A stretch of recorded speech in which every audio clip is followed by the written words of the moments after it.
শনির ভর তোমায় করি, সুখে দুঃখে থাকবে সাথে, সাথী হয়ে তোমার পাশে ফোটাবে সবার মুখে হাসি। কৃষি সমবায় সমিতি, কৃষি সমবায় সমিতি। এবার কৃষি সমবায় সমিতি নিয়ে দাউদ হোসেন পরিচালিত সিনেমা আমি স্বনির্ভর শুটিং চলছে। অন্যদিকে গান রেকর্ডিং হয়ে গেল কলকাতার এক নামী স্টুডিওতে। গান গাইলেন জনপ্রিয় গায়িকা সাগরিকা ও সত্যম। মিউজিক ডিজাইন করেছেন সত্যম চ্যাটার্জি। গান লিখেছেন দেবাশিস ব্যানার্জি ও দাউদ হোসেন। সুর দিয়েছেন দেবাশিস ব্যানার্জি। যে গান ও সিনেমার মধ্যে আছে একটি নারীর স্বনির্ভরতা, একজন চাষি নিজের পায়ে দাঁড়ানো। আমরা সকলেই জানি চাষ না করলে আমরা অনাহারে থাকবো। চাষির মর্যাদা সকলের উপর। বিশ্বকবি রবীন্দ্রনাথ ঠাকুরের কৃষি সমবায় অভিযানের চিত্র নিয়ে এই সিনেমা। ইতিমধ্যে কলকাতায় 2 দিন শুটিং হয়ে গেল। এ মাসেই শুটিং হবে বোলপুর, শান্তিনিকেতন ও মুর্শিদাবাদের কৃষিজীবী এলাকায়। দেখুন সেই গানের চিত্র। 1905 থেকে 1910 সাল ছিল স্বনির্ভরতার লক্ষ্য নিয়ে বিশ্বকবির সমবায় সমিতি অভিযান। ভুলিনি গো কবিগুরু তোমার সে দান, আজ বিশ্ব দরবারে কৃষি সমিতি বাড়ায় বেঁচে থাকার মান। গোষ্ঠী তৈরি করে মায়ের অনিচ্ছে ঋণ করছে, ছাগল গরু মুরগি পালন ফিরছে সুদিন। ঋণ নিয়ে স্বামীর হাতে দিচ্ছে কিনে টোটো, দিব্যি জুটে যাচ্ছে এবার দুবেলা দুমুঠো। সুখে দুঃখে থাকবে সাথে, সাথী হয়ে তোমার পাশে ফোটাবে সবার মুখে হাসি। কৃষি সমবায় সমিতি, কৃষি সমবায় সমিতি। মীরা ফিল্মস নিবেদিত দাউদ ভাইয়ের ডিরেকশনে আমি আজকে গান গাইলাম আমি স্বনির্ভর ছবির জন্য। গানটা সুর করেছে আমাদের সবার প্রিয় দেবাদা এবং গানটা লিখেওছে দেবাদা এবং আমাদের দাউদ ভাই। আমি সবাইকে অনুরোধ করব আপনারা সকলে আপনাদের নিকটবর্তী সিনেমা হলে গিয়ে সিনেমাটা দেখবেন। আশা রাখি আপনাদের সবার খুব ভালো লাগবে। আমি সাগরিকা ভট্টাচার্য। আমি আজকে গান গাইলাম আমি স্বনির্ভর সিনেমাটার জন্য। মীরা ফিল্মস নিবেদিত দাউদ ভাইয়ের ডিরেকশনে আমি স্বনির্ভর ছবিটির জন্য গান গাইলাম। সুর করেছে দেবাদা আর লিখেওছে দেবাদা এবং দাউদ ভাই। আপনাদের সবাইকে অনুরোধ করব আপনারা সবাই আপনাদের সকলের নিকটবর্তী সিনেমা হলে গিয়ে সিনেমাটা দেখবেন। আশা রাখি আপনাদের ভালো লাগবে। গোটা ভারতবর্ষে এটাই মনে হয় প্রথম যে সমবায় কৃষি উন্নয়ন সমিতি নিয়ে একটা আমাদের সিনেমা তৈরি হচ্ছে। এর চাইতে আনন্দের বিষয় আর কিছু হয় না। কেননা যে সমবায়টা কী জিনিস, এতে থেকে সাধারণ মানুষ, বিশেষ করে গরিব চাষি, গরিব কৃষক, এরা কিভাবে উপকৃত হবে এবং সমবায় সমিতি থেকে কি সুযোগটা পাবে, এটাই সিনেমাটাতে তুলে ধরা হয়েছে। এর জন্য আমি মনে করব এই সিনেমাটা অত্যন্ত বর্তমান সময়ে খুব গুরুত্বপূর্ণ এবং তাৎপর্যপূর্ণ। এটার জন্য আমি খুব গর্বিত এবং আনন্দিত। আমি তো মনে করছি ভালোই মিলবে। আমরা যদি একটু প্রচারটা করি যারা সমবায় জগতের সাথে জড়িত, যে সমবায় কৃষি উন্নয়ন সমিতি নিয়ে একটা সিনেমা তৈরি হয়েছে।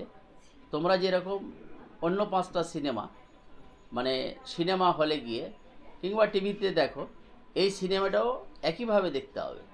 তাহলে তারা খুব এলাকার মানুষ খুশি হবে দেখার জন্য।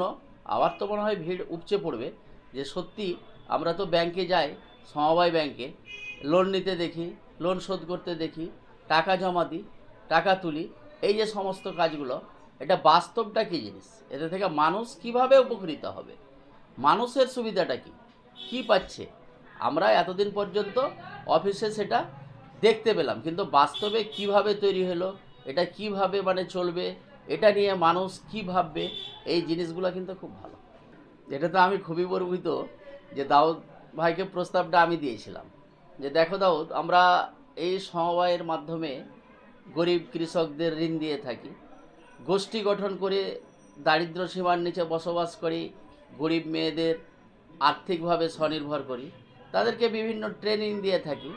তো এগুলো শুধু অনেক মানে কিছু সময়ের জন্য ওই নিউজ করা হয়, দিয়ে দেখা হয়, কিন্তু বাস্তবটাকে এটা জনসম্মুখে তুলে ধরার জন্য যদি একটা সিনেমা করা যায় তো কী রকম হয়। তুমি তো অনেক কিছু করলে গ্রামের এইগুলোর জন্য, তুই কে আমার লোন আরও অনেকটা, এটা তো তুমি ভাবো তো। বললো মোশারফ দা, আমি আপনাকে 2-3 দিন পর এটা ভাবনা চিন্তা করে এই করব। তো তিনি বললেন খুব ভালো লাগলো।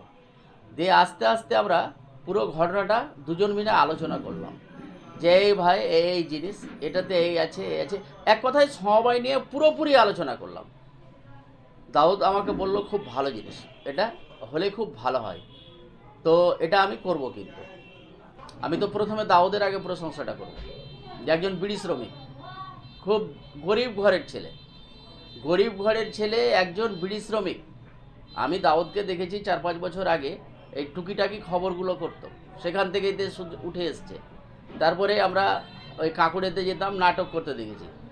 কিন্তু তার যে এত প্রতিভা, তার যে এত দূরদর্শিতা, এত যে তার মনোবল, একটা সিনেমা করার জন্য মানুষের ভিতরে যে স্পিরিটটা থাকা দরকার, যে চাহিদা থাকা দরকার, যে ভূমিকা থাকা দরকার, এক কথায় তার মধ্যে সমস্তগুলোই ছিল। এবং দাউদকে আমি তার জন্য অভিনন্দন জানাচ্ছি যে আগামী দিনে তার সিনেমা দেখে এলাকার মানুষ যারা দর্শক হিসাবে দেখবে তারাও তাকে ধন্যবাদ জানাবে। যখন আমরা বোঝাতে পারবো যে দাউদ আমাদের পার্শ্ববর্তী ধুলিয়ানের ছেলে, খুব দরিদ্র পরিবারের ছেলে, বিড়ি বেঁধে মানুষ হয়েছে, এই করেছে, তখন দর্শকেরা কিন্তু দাউদ হোসেনকে নিয়ে আলোচনা করবে, কিন্তু অবশ্যই করবে। যে আগেকার পরিচালকেরা হয়তো কলকাতার, মুম্বাইয়ের বিভিন্ন জায়গায়, এবং বড় ঘরের ছেলে, গরিব ঘরের ছেলে পরিচালক হয় খুব কম, তাদের আর্থিক অবস্থা ভালো থাকা চাই। কিন্তু দাউদ একজন খুব গরিব ঘরের ছেলে, একজন বিড়ি শ্রমিক, এটাই আমার কাছে আনন্দিত। এবং দর্শকেরাও খুব খুশি হবে, আনন্দিত হবে। এবং সবচাইতে হয়েছে যে এই প্রতিষ্ঠান, যে কৃষি সমবায় সমিতি, এটা গরিব মানুষের জন্যই। এবং একজন গরিবের ছেলে হয়ে একটা গরিব প্রতিষ্ঠানকে নিয়ে তার মাথায় এই চিন্তা ভাবনা এসছে, খুব খুশি হবে। অবশ্যই অবশ্যই এ নিয়ে তো আলোচনা হয়েছে যে আমরা কৃষককে ঋণ দিই। সব কৃষকই যে ঋণটা নিয়ে কৃষিকার্যে লাগায় তা নয়, তার ছেলেকে দেয়। এখানে আমাদের অর্জুনপুর বাজারে কারো মুদিখানার দোকান আছে, কেউ গালামাল বিক্রি করে, অনেক ব্যবসা করে। কিছু লোক চাষবাস করে, সেটা করেন তা যে নয়, করে না তা নয়, সেটাও করে। কিন্তু অনেক মানুষ ব্যবসা বাণিজ্য করছে এটার উপরে। এবার গরিব মানুষ যারা মহিলা, তাদেরকে নিয়ে গোষ্ঠী গঠন করা হয়েছে। গোষ্ঠী গঠন করে আমি আগে বললাম যে ট্রেনিং দেওয়া হয়েছে। তারপরে তাদের যেরকম প্রয়োজনীয় জিনিস, সেলাই মেশিন থেকে শুরু করে বিউটিশিয়ান, রেক্সিন ব্যাগ, জ্যামজেলি, এই সমস্ত জিনিসগুলা তুলে ধরা হয়েছে। তো এই জিনিসগুলোই তো তুলে ধরা হবে, কৃষক যে ঋণ নিচ্ছে সেই জিনিসগুলোই তো তুলে ধরা হবে এই সিনেমাতে। এই সিনেমাতে থাকবে দরিদ্র মহিলাদেরকে নিয়ে কথাবার্তা, তারা কিভাবে টাকা জমা দিচ্ছে, কিভাবে তারা ট্রেনিং নিচ্ছে, সেই টাকাটা কিভাবে তার স্বামীদেরকে দিয়ে মানে একটা আর্থিকভাবে উন্নতির পথে যে তার সংসারটাকে নিয়ে যাচ্ছে, এই ইত্যাদি ইত্যাদি নিয়েই তো এই সিনেমা। এগুলো তো দেখতে হবে সিনেমাতে অবশ্যই। আমি মোশাররফ হোসেন, ম্যানেজার, খোদাবন্দপুর সমবায় কৃষি উন্নয়ন সমিতি।